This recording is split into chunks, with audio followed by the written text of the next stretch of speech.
इब्रानियों की पुस्तक बेटा और 3 अध्याय में हम पढ़ेंगे उसका 7 वचन, 7 और 8 वचन को पढ़ेंगे। और वचन का विषय अविश्वासियों के प्रति चेतावनी। जो मसीह में चलते हैं और फिर घट जाते हैं तो उनके विषय में है चेतावनी परमेश्वर विषय। परमेश्वर का आज का वचन का हमारा विषय यही है। तो उसका 7 वचन और 8 वचन पढ़ेंगे। हाँ जी पढ़ो। अंत जैसा पवित्र आत्मा कहता है, यदि आज तुम उसका शब्द सुनो तो अपने मन को कठोर न करो, जैसा कि क्रोध दिलाने के समय और परीक्षा के दिन जंगल में किया था। हाँ जी, अभी यहाँ हमने इब्रानियों की पुस्तक 3 अध्याय उसका 7 और 8 वचन को हम देख रहे हैं। और इस अध्याय के अंदर मूसा का जिक्र ज्यादा किया गया। हालेलुया। और मूसा जो है पुराने नियम के अंदर वहां पर उसका बहुत तगड़ा जिक्र है। और इस पुस्तक के अंदर भी मूसा का जिक्र किया गया। तो यहाँ पर क्या बातें बताता है? यहाँ पर वो कह रहा अविश्वासियों के प्रति चेतावनी। तो यहाँ पर वचन का लिखने वाला इन बातों को कहता है, अगर हम 1 वचन से लेकर के इसको हम पढ़ते हैं 6 वचन तक, तो मूसा के बारे में यहाँ पर परमेश्वर ने बहुत तगड़ी गवाही बताया है। मूसा के विषय खुद मूसा जो है, परमेश्वर की जो है गवाही जो है, मूसा को परमेश्वर खुद गवाहियां देता है वहां पर मूसा के बारे में। तो यहाँ पर वो क्या कहता है? अंत जैसा पवित्र आत्मा कहता है, यदि आज तुम उसका शब्द सुनो तो अपने मन को कठोर ना करो, जैसा कि क्रोध दिलाने के समय और परीक्षा के दिन जंगल में किया था। हालेलुया। कहता जब प्रभु को क्रोध आया उनके चाल चलन को देख करके, उनकी संगति को देख करके, उनकी भक्ति को देख करके, उनकी प्रार्थना को देख करके, उनके बड़े कामों को देख करके प्रभु को जब क्रोध आया, तो तब यहाँ पर बाइबल बताती कहीं ऐसा ना हो कि तुम वचन में कमजोर। हालेलुया। हो सकता है एक क्रोध प्रभु आपके ऊपर इस करके डालता है कि आप मसीह यीशु में मजबूत बने रहो, और आप कई बारी अपने आप को कमजोर कर देते, वचन में कमजोर कर देते। जैसे यहाँ पर वो कहता कि उस समय आप कमजोर पड़ गए। हालेलुया। तो ऐसा हमें नहीं करना। यहाँ पर वो क्या कहता है कि जैसा कि अंत जैसा पवित्र आत्मा कहता है, यदि आज तुम उसका शब्द सुनो तो अपने मनों को कठोर मत करो। और जहां पर सच्चाई होती है वो वचन कड़वा लगता है। हालेलुया। वो कड़वा लगता है, और जितना कड़वा होता है उतना ही हमारे लिए लाभदायक होता है। अब हमने नीम के पेड़ सामने 2 पेड़ लगा रखे नीम के, उसके पत्ते भी कड़वे होते हैं ना, और लोग उसको ज्यादा पसंद करते हैं। हालेलुया। तो जैसे अगर वचन कड़वा लगता है तो अंदर जाकर के मीठा भी लगता है। हालेलुया। वो आपकी आत्मा को, वो आपके जीवन को बदल देता है। इसलिए यहाँ पर वचन का लिखना कहता है कि अंत जैसे पवित्र आत्मा कहता है, यदि आज तुम उसका शब्द सुनो तो अपने मनों को कठोर ना करना। वचन को सुन करके हमें प्रभु के प्रेम में बढ़ना है, उसके वचनों बढ़ना, उसकी संगति में बढ़ना। कहीं ऐसा ना हो कि हम कमजोर हो जाएं और परमेश्वर का क्रोध फिर उन लोगों के ऊपर आए जो प्रभु के वचन में कमजोर। समझ में आ रही बात है? आया ना? आवाज नहीं आई? तो यहाँ पर बाइबल बताती है, वचन यहाँ पर क्या कहता है। फिर एक वचन अगर हम बाइबल में से पढ़ते हैं, इसी पुस्तक में 4 अध्याय निकाल सकते हैं हम, उसका 3 और 4 वचन पढ़ो। इसी पुस्तक में 4 में हम निकालेंगे 3 और 4 वचन। जिन्होंने विश्वास किया उस विश्वास में प्रवेश करते हैं, जैसा उसने कहा, मैंने अपने क्रोध से शब्द खाई कि वह मेरे विश्वास में प्रवेश करने न पाए।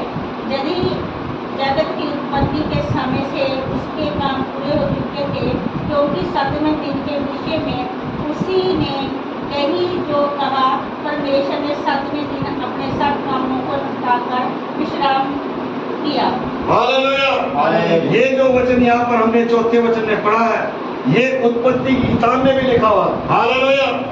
और ये नए नियम के अंदर भी उसने यहाँ पर रिपीट किया है। यहाँ पर क्यों किया?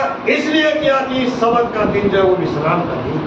और आज लोग क्या करते हैं सबत के दिन है, प्रभु को छोड़ करके अपने कामों में लगे रहते हैं, है जी? घर के काम करो, ये करो, वो करो। लेकिन यहाँ पर क्या वचन का लेखक कहता है कि हमें सबत के दिन प्रभु की बड़ाई करने की, उसकी आराधना करने की, उसकी महिमा करने की। यहाँ पर वो कहता है तीसरे वचन में, परंतु हम जिन्होंने विश्वास किया है उस विश्राम में प्रवेश करते हैं, जैसा कि उसने कहा। किसने? परमेश्वर ने। हालेलुया। विश्राम के दिन वो प्रवेश करते हैं। और फिर कहता, मैंने अपने क्रोध को में शपथ खाई कि वह विश्राम में प्रवेश करने ना पाएंगे। किनके लिए बताया? जो वचन को सुन करके ना सुना, वो कभी स्वर्ग में नहीं जा सकते। हालेलुया। वो विश्राम दिन में वहां प्रवेश नहीं करते। तो इसलिए हमें सबत के दिन उसको याद रखने की जरूरत है। अगर प्रभु आपके जीवन में बड़े बड़े काम करता है तो आप प्रभु को याद रखें। चलते फिरते, उठते बैठते, लेटते समय भी उसको याद रखें। आपके जीवन में, आपके हृदय के अंदर हर रोज सबत का दिन होना चाहिए। ये नहीं कि 7वां दिन आएगा तभी सबत का दिन। आप समझ लो कि हर रोज हमारे लिए सबत का दिन है, हर रोज आपके लिए सबत का दिन है। और ऐसा करने से आप प्रभु को प्रसन्न करोगे, ऐसा करने से आप प्रभु को प्रसन्न करोगे। तो इसलिए यहाँ पर वचन का लिखना कहता है, इसका दूसरे हिस्से में कहता, यह जगत की उत्पत्ति के समय से पहले समस्त समय से उसका काम पूरे हो चुके थे। कहता उत्पत्ति जब उसने किया तो ये काम सब पूरे उसने किए। उसके बाद परमेश्वर ने इंसान की सृष्टि, इंसान की सृष्टि करने के बाद फिर कहा कि ये विश्राम का दिन 7वां दिन, 6ठे दिन में सब काम करेंगे, 7वें दिन विश्राम करेंगे। हालेलुया। तो इसलिए आप जो है विश्राम दिन को खास तौर से याद रखें। समझ में आ रही है? आवाज नहीं आई? हालेलुया। हालेलुया। आवाज नहीं आ रही, आप सुन नहीं रहे, इसका मतलब सुन नहीं रहे। तो यहाँ पर वचन का लेना कहता हमें हर समय तैयार रहना प्रभु के लिए, हमें हर समय प्रभु के लिए तैयार रहना। उसमें हम पढ़ेंगे, अगला वचन भी पढ़ सकते हैं, वहां हमने तीसरा उसमें चलेंगे हम 3 अध्याय में, तो हम पढ़ सकते हैं वहां पर 9 वचन को पढ़ेंगे। हाँ जी, 9 वचन। जहाँ तुम्हारे बाप दादों ने मुझे जानकर परखा और 40 वर्ष तक मेरे काम देखते। हाँ जी, कहता कि तुम्हारे बाप दादों ने, तुमने मुझे परखा। क्या कहता है यहाँ पर लिखने वाला? जहां तुम्हारे बाप दादों ने मुझे जांच कर परखा और 40 वर्ष तक मेरे काम देखे। हालेलुया। 40 वर्ष तक वो बड़े बड़े काम परमेश्वर ने उनके जीवन में किए। इस्राएलियों के, उनके जो बच्चे छोटे छोटे होते थे, उनके शरीर के जो ऊपर कपड़े थे, जैसे वो शरीर में बढ़ते थे वैसे ही वो कपड़े भी उनके तन के ऊपर बढ़ते चले गए। ये बड़े बड़े काम प्रभु ने उनके जीवन में किए, और फिर भी उसके विश्राम दिन को में वो प्रवेश करने नहीं पाए। क्यों? इसलिए क्योंकि वो हुक्मों का पालन नहीं कर सके, आज्ञा का पालन नहीं किया। विश्राम दिन को उन्होंने अपवित्र जाना, उन्होंने पवित्र नहीं किया। तब परमेश्वर का जो क्रोध था उनके ऊपर उतरा और रास्ते में वो नष्ट होते चले गए। हालेलुया। इसलिए इस विश्राम दिन को हमें अपवित्र नहीं करना, इसको पवित्र बनाए रखना, इसको मानने की जरूरत है, इसमें आराधना करने की जरूरत है, इसमें उसकी बंदगी करने की जरूरत है। हालेलुया। इसलिए विश्राम दिन के ऊपर प्रवेश करना। और व्यवस्था विवरण की किताब में लिखा, आज हम अपने बाल बच्चों को ये शिक्षा नहीं देते, आज हम अपने बच्चों को, अपने बेटे बेटियों को इन बातों को नहीं बताते, आज हम अपने प्रभु के भवन में बच्चों को लाना नहीं चाहते, उनको सिखाना नहीं चाहते हैं। इसलिए परमेश्वर का क्रोध भड़क जाता है और बच्चों की गलती अपने माता पिता की बातों में। हालेलुया। और बच्चों के जो माँ बाप हैं वो प्रभु के चरणों में बैठ करके मेहनत करें, प्रार्थना करें, रोए गिड़गिड़ाए, ताकि बच्चे जो है उनके माँ बापों की बातों को मान करके और उनके बताए रास्ते पर चले, जो कलाम के अंदर लिखा है। ये माँ बापों का फर्ज है कि हम कैसे मेहनत कर सकते हैं, हम कैसे प्रभु के चरणों में बैठ करके रोए गिड़गिड़ाए, और प्रभु आपकी प्रार्थना को सुन करके आपके बच्चों को लाइन पर लाएगा। और वो प्रभु का काम है, प्रभु आपकी प्रार्थना को सुनने वाला परमेश्वर। हालेलुया। इसलिए यहाँ पर वचन का लिखना इन बातों को बताता, कहता है यहाँ पर क्या कह रहा हूँ, 8वां वचन पढ़ेंगे हम। यहाँ पर लिखा है, तो अपने मन को कठोर ना करो। यहाँ पर बाइबल बताती है, कहता कि अपने मन को कठोर मत करना, हमें अपने मन को नम्र करना, दीन करना, हलीम करना। क्या कहता है यहाँ पर पहले वचन में लिखा है यहाँ पर, इसलिए हे पवित्र भाइयों, तुम जो स्वर्गीय बुलाहट में भागी हो, उसकी प्रतीत और महायाजक यीशु पर जिसे हम अंगीकार करते हैं, धन्य करा कहो, धन्य करो। यहाँ पर कहता उसको धन्यवाद, उसने यहाँ पर कहते जिसको महायाजक और प्रभु यीशु मसीह का अंगीकार किया तुमने, कहते उसको धन्य कहो, उसको धन्यवाद दो। तो कितना धन्यवाद देते हैं, कितनी बड़ाई करते हैं। बाबू भाई, आपने कितना धन्यवाद दिया सुबह उठकर, बताओ, बता सकते हैं? नहीं किया, बाबू ने किया।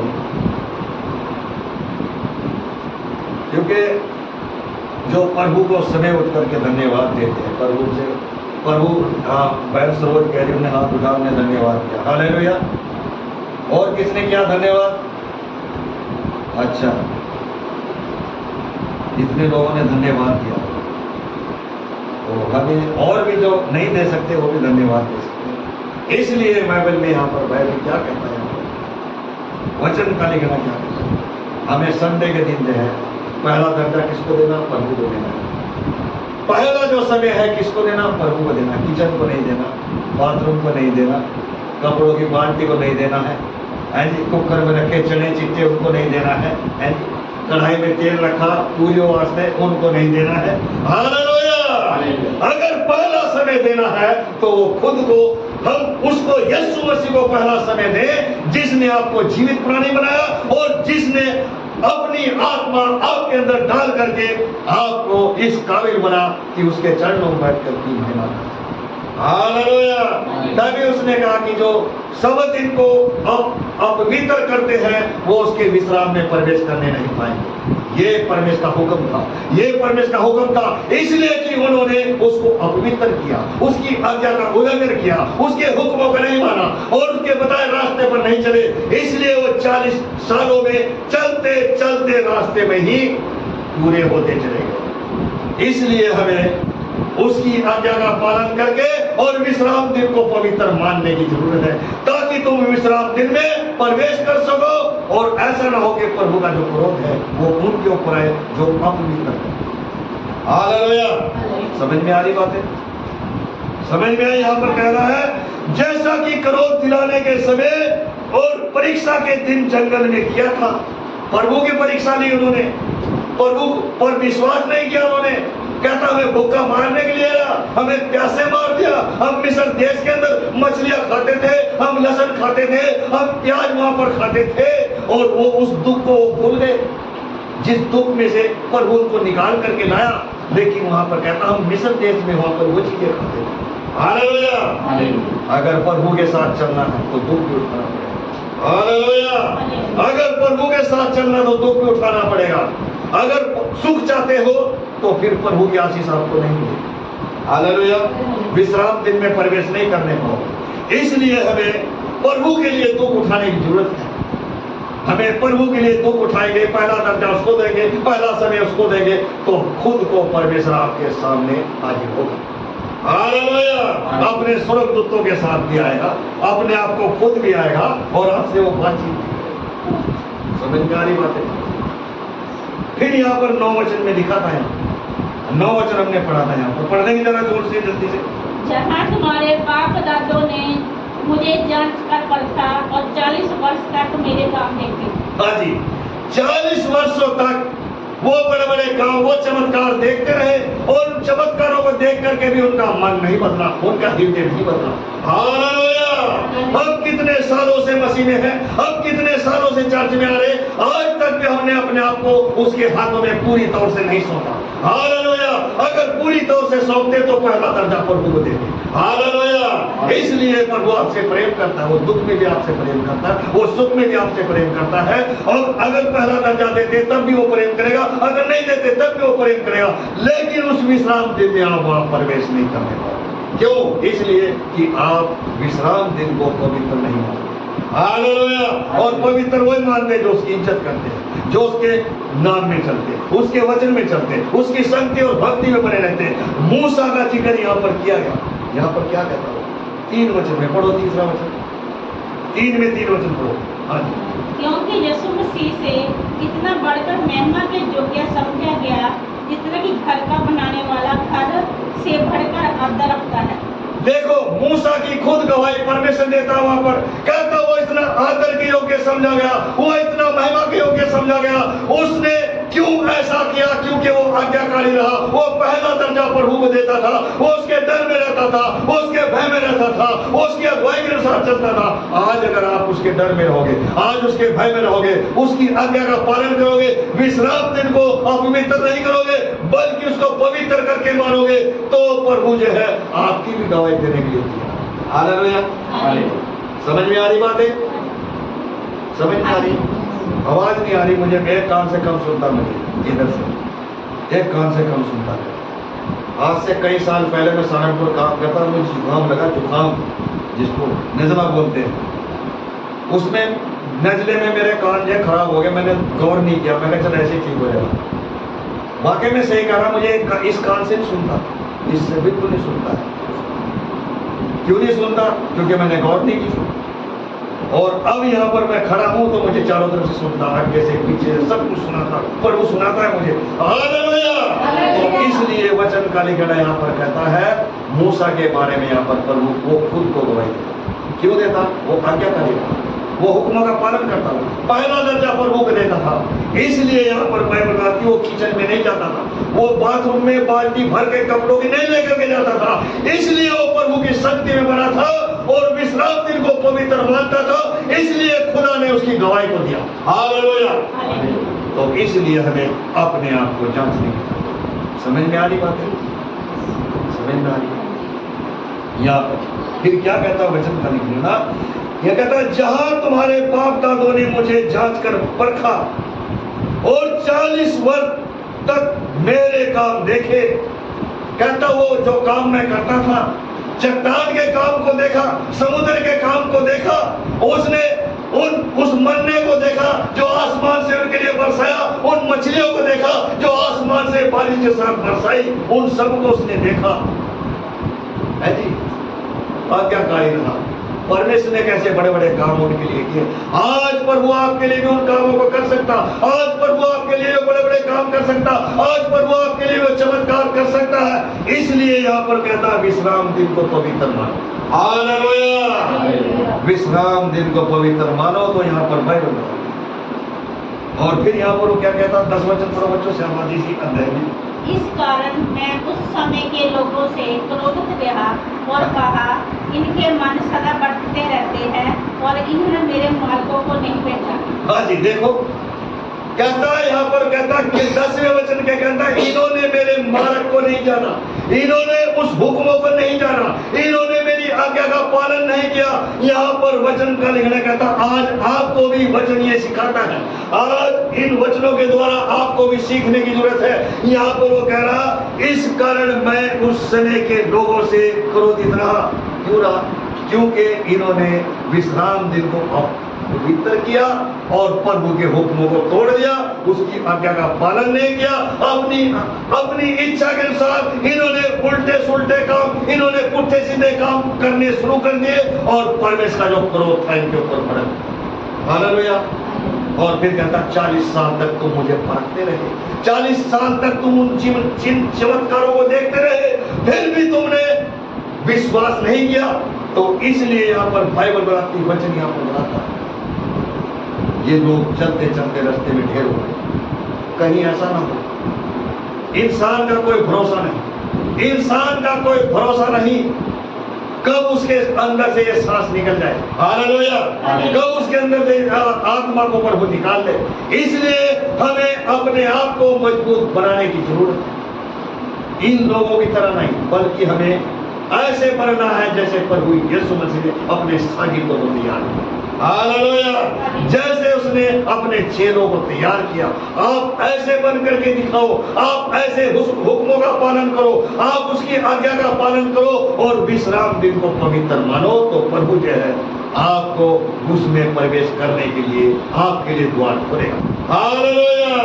आपके लिए वो द्वार खोलेगा और आपके लिए वो रास्ता खोलेगा। उस द्वार को कोई बंद नहीं कर सकता जो प्रभु यीशु मसीह आपके लिए उस रास्ते को, उस द्वार को खोलने चाह रहा है।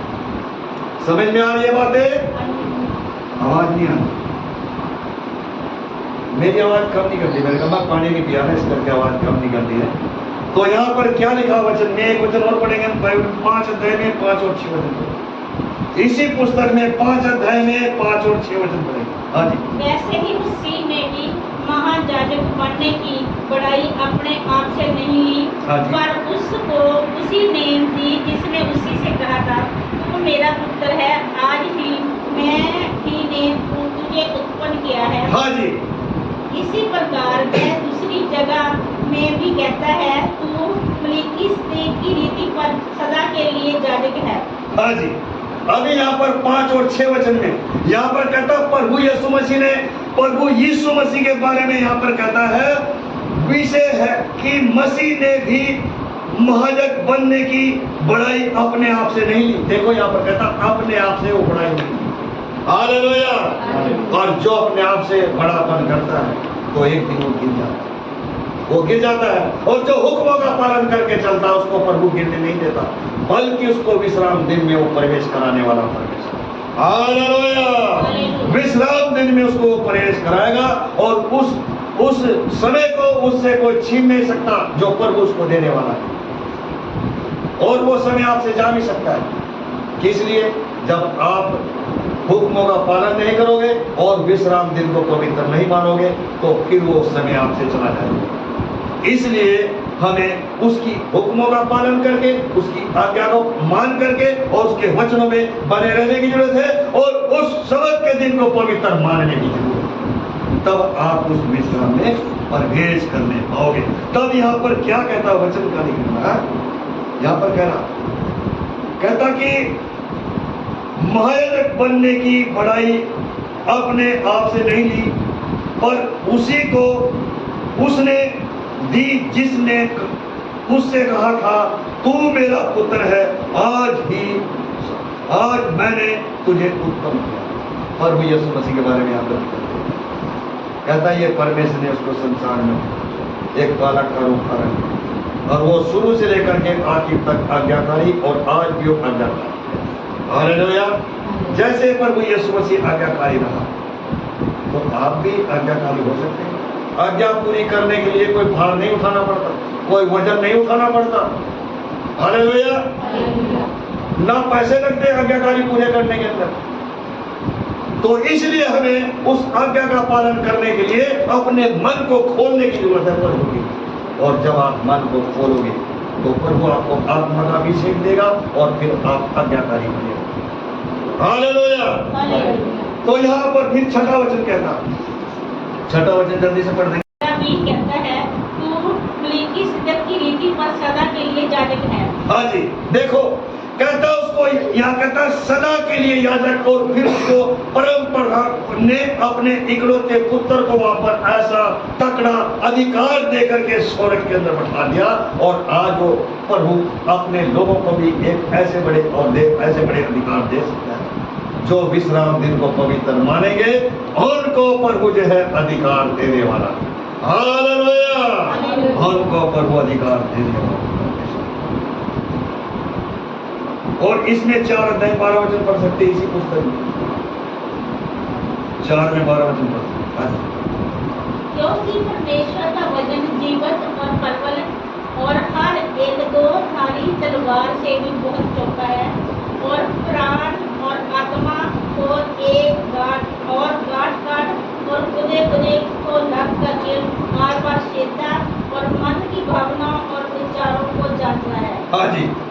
देखो परमेश्वर के वचन के बारे में यहाँ पर कहता कि क्योंकि परमेश्वर का वचन जीवित और प्रबल और हर एक 2 धारी तलवार से भी बहुत चोखा है। हालेलुया! कहता ये आर पार कर देता है। तो इसलिए परमेश्वर ने इस वचन को अपने नाम से भी ज्यादा महत्व दिया। समझ रहे बात को? अभी क्या पढ़े थे वचन में, वचन कहता परमेश्वर ने अपने वचन को अपने नाम से बेहतर रखा। और यहाँ पर भी वो कहता है कि ये दोधारी तलवार है। हालेलुया। ये दोधारी तलवार, आज मैंने देखा कई लोग तलवारें बंदूक लेकर के चलते हैं, है ना, लेकिन प्रभु यीशु मसीह ने कहा अपनी तलवार को अपने म्यान में रख ले। हालेलुया। हम तलवार चलाने नहीं आए।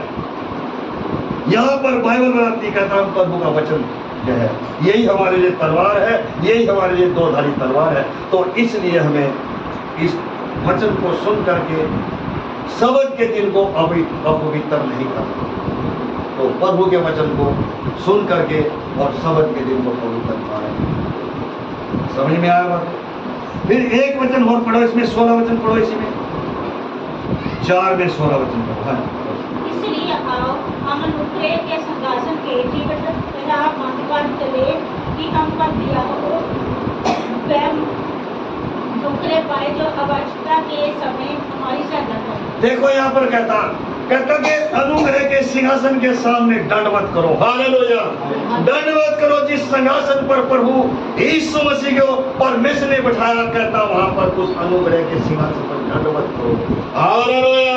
झुक करके उसको प्रणाम करो, उसकी महिमा करो, उसकी बड़ाई करो और सबत के दिन को इज्जत दो, उसके पवित्र नाम को जो है पवित्र और सबत के दिन को जो है पवित्र। यहाँ पर वचन का लिखा है, इसलिए आओ हम अनुग्रह के सिंहासन के निकट हिवाए बांध कर चले कि हम पर दया हो। कहता हम पर दया हो। और अगर वचन के अनुसार नहीं चलोगे तो एक दिन जैसे उन इस्राएलियों को प्रभु का क्रोध उतरा है, भड़का है, तो उन वचन को ना मानने वालों के ऊपर भी क्रोध भड़क सकता है। क्योंकि जब इस्राएलियों को नहीं परमेश्वर ने बख्शा तो हम कौन है? हम पर भी प्रभु का क्रोध आ सकता है जब हम आज्ञा को नहीं मानेंगे, आज्ञा को तोड़ देंगे, उल्लंघन करेंगे, तो हो सकता एक दिन क्रोध हमारे ऊपर भी आ सकता है। तो इसलिए हमें प्रभु की इज्जत करने की जरूरत है, उसके सिंहासन के सामने दंडवत करने की जरूरत है। और यहाँ पर वचन का लिखना कहता है, वो कह रहा है कि उसने कहा इसलिए आओ हम अनुग्रह के सिंहासन के निकट हिवाए बांध कर चले कि हम पर दया हो। और दया करने वाला वो परमेश्वर है, अपने लोगों के ऊपर वो दया करता जो उसके पवित्र दिन को पवित्र मानते हैं और सबत के दिन में आराधना बंदगी में शामिल रहते हैं, उसकी महिमा करते हैं। तो यहाँ पर वचन का लिखा इन बातों को सिखाता। समझ में आ रही है बातें? इसलिए वचन का लिखा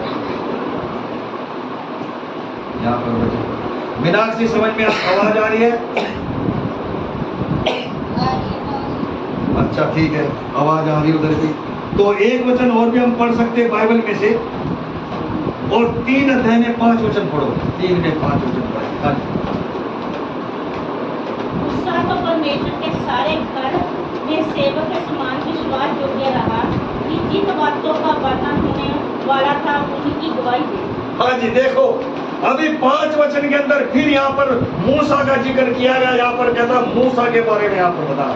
आज हम देख सकते हैं अपने आप को हम कैसे बने रहे, अपने आप को हम दिखाएं कि हम कैसे, हमें किसको दिखाना? हमें प्रभु को दिखाना है। यहाँ पर वो कह रहा 5 वचन में, मूसा तो परमेश्वर के सारे घराने में सेवक के समान विश्वास योग्य रहा कि जिन बातों का वर्णन होने वाला था उनकी गवाही दे।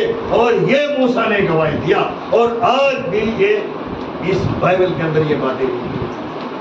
और हमें कई लोगों को बोलते गवाही देने के लिए, कई गवाही नहीं बता सकते, और कईयों के अंदर एक चाहत होती है प्रभु के नाम को धन्यवाद देने के लिए। तो इस तरीके से हमें प्रभु की बड़ाई करना है, उसकी महिमा करना है, उसको धन्यवाद देना, उसके नाम की महिमा करके हमें आगे बढ़ने की जरूरत है। तो बाइबल यहाँ पर हमें सिखाती है, इसलिए वचन का लिखना यहाँ पर कहता है। और फिर हम पढ़ेंगे उसमें 3 अध्याय में हम आगे जाएंगे। कितना वचन पढ़ा था हमने वहां पर? 10, 11 और 12 जल्दी से पढ़ लेंगे।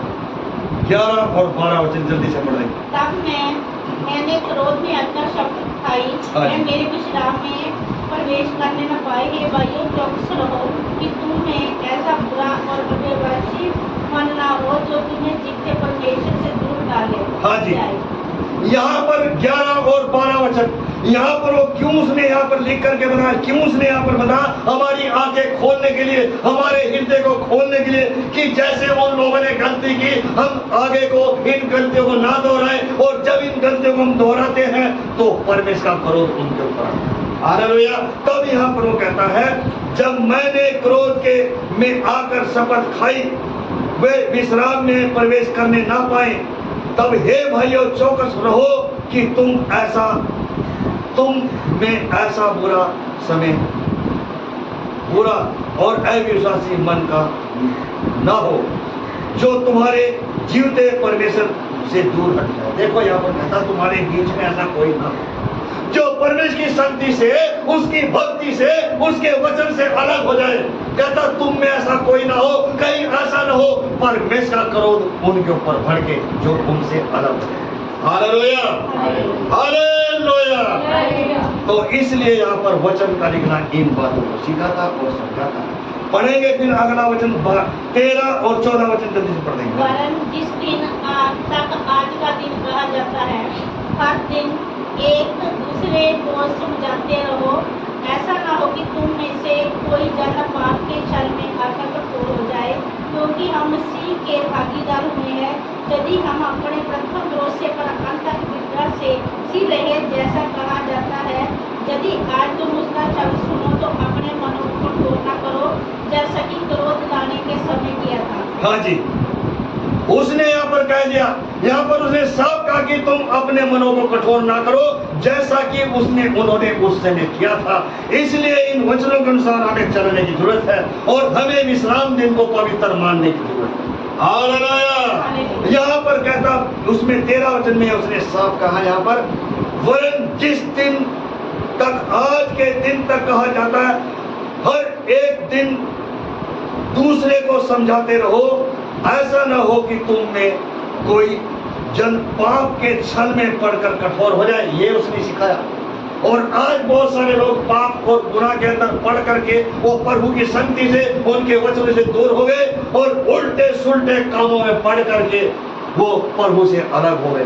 इसलिए तभी उसने यहाँ पर लिख करके बता, कहीं तुम में कोई भाई या कोई बहन ऐसा न हो कि प्रभु की शक्ति से अलग हो जाए और उसके ऊपर प्रभु का क्रोध आए और उस क्रोध के अंदर आकर के वो नष्ट हो जाए। तो इसलिए हमें प्रभु को प्रसन्न करने की जरूरत है, उसके पवित्र दिन को मानने की जरूरत है, उसके हुक्मों का पालन करने की जरूरत है, उसके वचनों में बड़े रहने की हमें जरूरत है। समझ में आ रही है बातें? तब यहाँ पर वचन का लिखना क्या कहता है 14 वचन में, क्योंकि हम मसीह के भागीदार हुए, यदि हम अपने प्रथम भरोसे पर अंत तक दृढ़ता से चित रहे। तो कहता अपने भरोसे को मजबूत बनाओ, अपने विश्वास को मजबूत बनाओ, और जिस दिन आप विश्वास से कमजोर हो जाओगे उसी दिन आपके ऊपर क्रोध भी आ सकता है। हालेलुया। और उस क्रोध से बचने के लिए उसकी संगति में बने रहो, विश्राम दिन को पवित्र मानो और उसके नाम में आगे बढ़ते चले जाओ। ये खुदा का संदेश है, ये प्रभु का संदेश है। 14, 15 और 16 जल्दी से पढ़ देना। 15 और 16। जैसा कहा जाता है, यदि आज तुम उसका शब्द सुनो तो अपने मनों को कठोर न करो, जैसा कि क्रोध दिलाने के समय कहा था। भला किन लोगों ने सुनकर भी क्रोध लाया? क्या उन सब ने नहीं कि मूसा के द्वारा मिस्र से निकले थे? यहाँ पर वचन में लिखा, कहता मूसा के द्वारा मिस्र देश से निकाले गए और फिर भी उन्होंने क्रोध दिलाने की कोशिश की, लेकिन अभी भी यहाँ इन वचनों के द्वारा सिखा रहा है, इन वचनों के द्वारा बता रहा कि हमें प्रभु को क्रोध दिलाने की जरूरत नहीं, बल्कि प्रभु को प्रसन्न करो और विश्राम दिन को पवित्र मानो। तो खुदा के कलाम के अंदर ये बातें लिखी। यहाँ पर वो कहता है, जैसा कहा जाता है, यदि आज तुम उसका शब्द सुनो तो अपने मनों को कठोर मत करो, उसके वचन को सुन करके अपने मन को नम्र करो, दीन करो, हलीम करो, उसके वचनों में बने रहो, उसकी संगति में बने रहो और शब्द के दिन में प्रवेश करने तभी पाओगे। समझ में आ रही बातें? आवाज नहीं आ रही? मुंह से बोलना चाहिए हाँ या ना, ठीक है? हाँ या ना? हाँ जी। अब आवाज आई मुझे एक कान से, हालेलुया। हालेलुया। तो यहाँ पर क्या कहता है 16 वचन, भला किन लोगों ने सुनकर क्रोध दिलाया, उन लोगों ने जो प्रभु की आज्ञा तोड़ दी, उन लोगों ने जो प्रभु के हुक्मों को नहीं माना और प्रभु की परीक्षा करने की कोशिश की, उसको परीक्षा कर करके क्रोध दिलाया है। तो इसलिए अपने आप को जांच लो, अपने आप को परख लो, प्रभु के चरणों में बैठ करके उसके दिन को पवित्र मानो, अपवित्र मानो। हालेलुया। हालेलुया। फिर यहाँ पर क्या कहता है वचन पढ़ेंगे 17 और 18 पढ़ देंगे। और वह 40 वर्ष तक किन लोगों से क्रोधित रहा, हाँ जी। क्योंकि उन्हीं से नहीं जिन्होंने पाप किया और वे सब जंगल में पड़े रहे। और उसने किससे शब्द खाई कि तुम मेरे विश्राम में प्रवेश न करने पाओ, कि हाँ। क्या केवल उनसे नहीं जिन्होंने आज्ञा न मानी। हाँ, उनसे क्रोध करता रहो, उनसे गुस्सा करता रहो, उनके ऊपर अपनी जलजलाहट भड़काता रहो, जिन्होंने उसकी आज्ञा को तोड़ दिया था। हालेलुया। तो यहाँ पर बाइबल बताती उन लोगों ने आज्ञा तोड़ दी और वो रास्ते में 40 सालों के बीच में ही ढेर हो गए। तो इसलिए प्रभु ने वहां पर कहा कि उनको अपने विश्राम में उन्हें प्रवेश करने नहीं दिया। हालेलुया।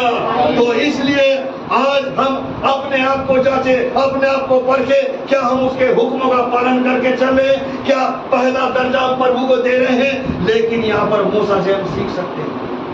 मूसा की गवाही खुद परमेश्वर देता है, वो सारे घराने में विश्वास होकर रहा। तो इसलिए यहाँ पर बाइबल में लिखा। और फिर क्या कहता है यहाँ पर वो वचन पहले 18 वचन में कहता है, और उसने किनसे शपथ खाई कि तुम मेरे विश्राम में प्रवेश करने ना पाओगे, उन लोगों से जिन्होंने आज्ञा तोड़ दी, उन लोगों ने जिन्होंने विश्राम दिन को अपवित्र माना है। हालेलुया। हालेलुया। उनसे क्रोध करता रहा प्रभु, और वो चलते चलते रास्ते में ढेर हो गए, उनको बचाने वाला कोई नहीं था। और बाइबल बताती उनकी बॉडी, उनकी लौतें जो थी वो जंगल में पड़ी रही और सड़ती रही। तो यहाँ पर बाइबल बताती, वचन ये बताता, जो हुक्मों का पालन नहीं करता उनके साथ ऐसा होता है, और प्रभु करता है। हालेलुया। हालेलुया। और फिर 19 वचन पढ़ करके हम प्रार्थना में जाएंगे। अंत हम देखते हैं कि आप विश्वास के कारण प्रवेश न कर सकते। हाँ जी, कहता विश्वास की कमी के कारण, उनका विश्वास कम था, उन्होंने आज्ञा नहीं मानी, उन्होंने आज्ञा को टाल दी, तब वो विश्राम दिन में प्रवेश करने नहीं पाए, उस कनान देश के अंदर वहां पर नहीं पहुंचे। लेकिन जिन्होंने आज्ञा का पालन किया, जो हुक्मों का पालन करते थे, वो कनान देश में प्रवेश करने पाए। हालेलुया। इसलिए आप स्वर्ग में जाने के लिए उसके हुक्मों का पालन करो, उसकी आज्ञा का पालन करो, उसके विश्राम दिन को पवित्र मानो, उसको अपवित्र मत करना। यही खुदा के कलाम के अंदर आज हमने देखा, यही मसीह यीशु के बारे में यहाँ पर हमने सीखा है, यही और मूसा के बारे में हमने यहाँ पर देखा, और परमेश्वर के विषय में यहाँ पर देखा। हमने बहुत सारी बातों को यहाँ पर सुना और वचन का लिखना इन बातों को समझ में आई। बात समझ में आया हो तो आइए, प्रभु आपको आशीष दे, बरकत दे।